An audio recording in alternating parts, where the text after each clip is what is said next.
Mm. Morning, everybody. What up, what up, what up?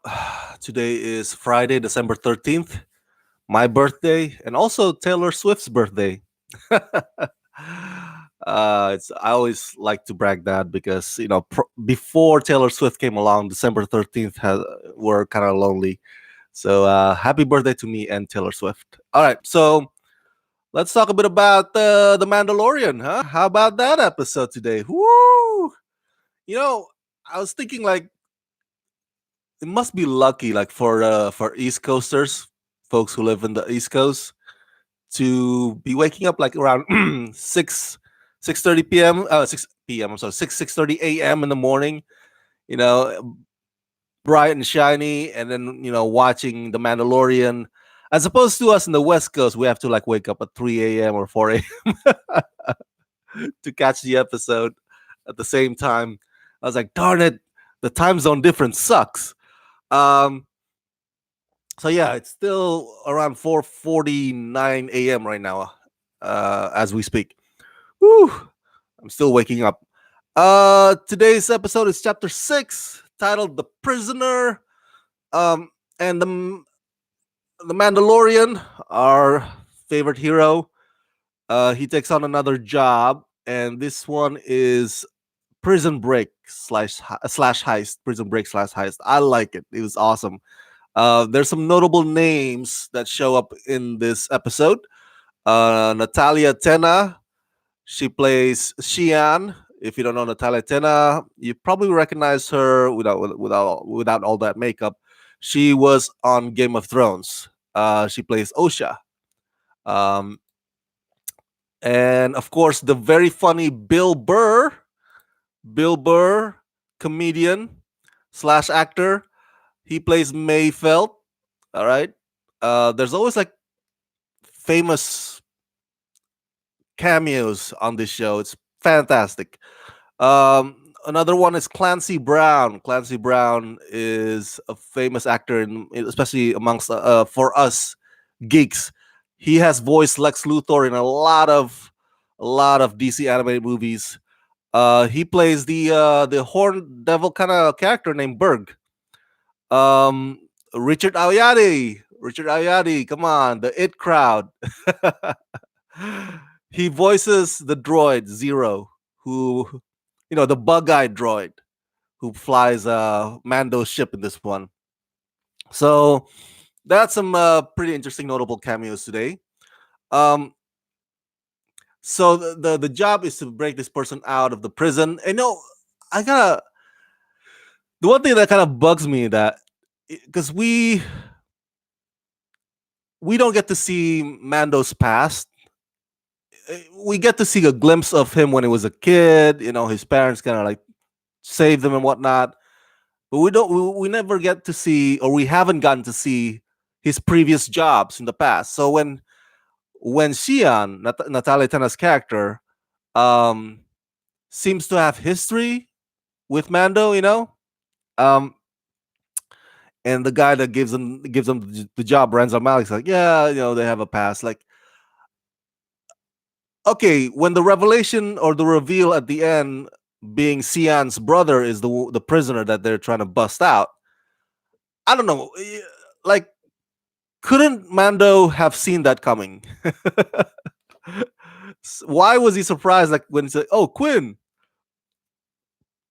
like wouldn't Quinn be part of the possible equation out of that? Like because he's trying to figure out like who are we busting out here?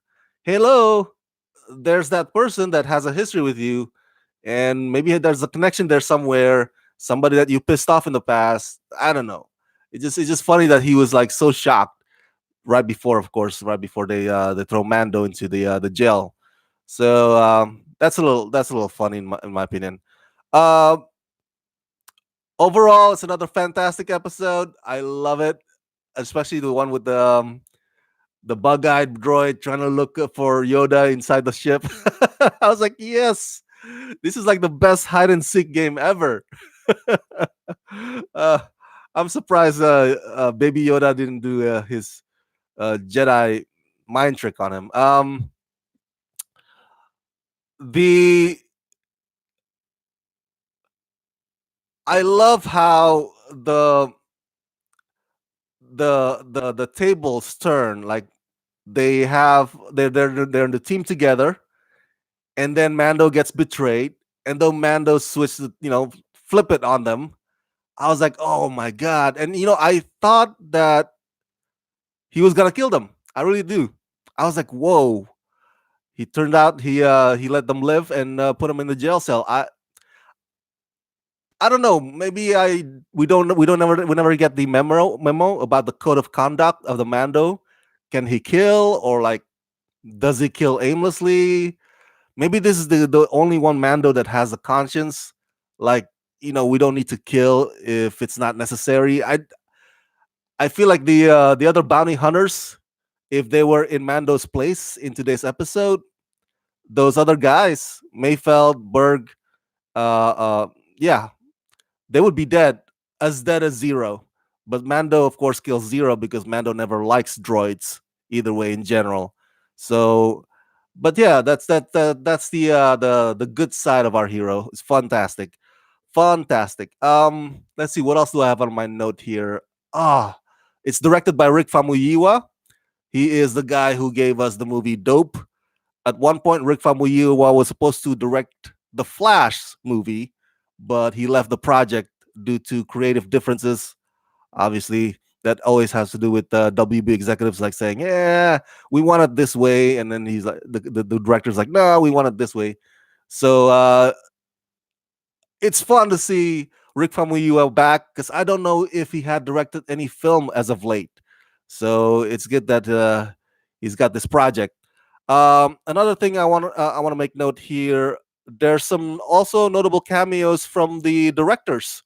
That's right, the directors who gave some of the episodes in the previous weeks. Deborah Chow, she showed up, and Dave Filoni, he showed up as well as the New Republic pilots at the end. If you notice their faces, so I was like, "Whoa, that's cool." Maybe one of these next episodes we get to see Bryce Dallas Howard and maybe Rick Famuyiwa's face. You know, playing somebody in the background or maybe another pilot. So that's pretty cool that the directors can also have some fun in front of the camera. Man, it's like I think it feels like anybody who works on a Star Wars project, it's like going to I don't know, going to a candy store or going to a park or going to a something that doesn't feel like job, Like yes, we get to play behind the camera and in front of the camera. Man, so lucky. It'd be so much awesome to be in with the Lucasfilm. That would be like the dream of every actor or director. Um, Again, as I said many times in the previous weeks, it's funny also that the story still doesn't seem to move forward.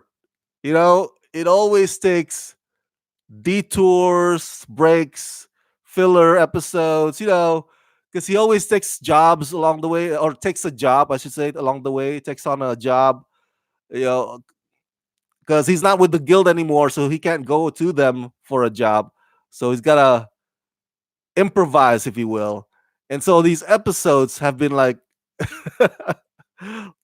breaks, if you will. Like it's not moving forward to wherever they Mando and Baby Yoda are supposed to be or supposed to go, because he has to take on a job. He has to rescue the village last time, and then he has to all these things that he has to make stops along the way.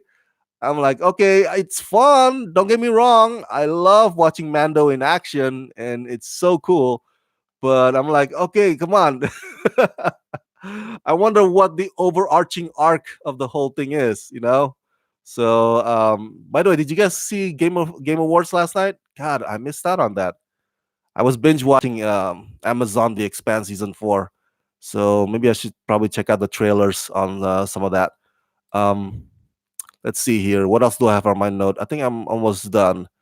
I also got to check out that movie Six Underground. It's already on Netflix. I missed out on the screening this past week, so maybe I'll just live review that.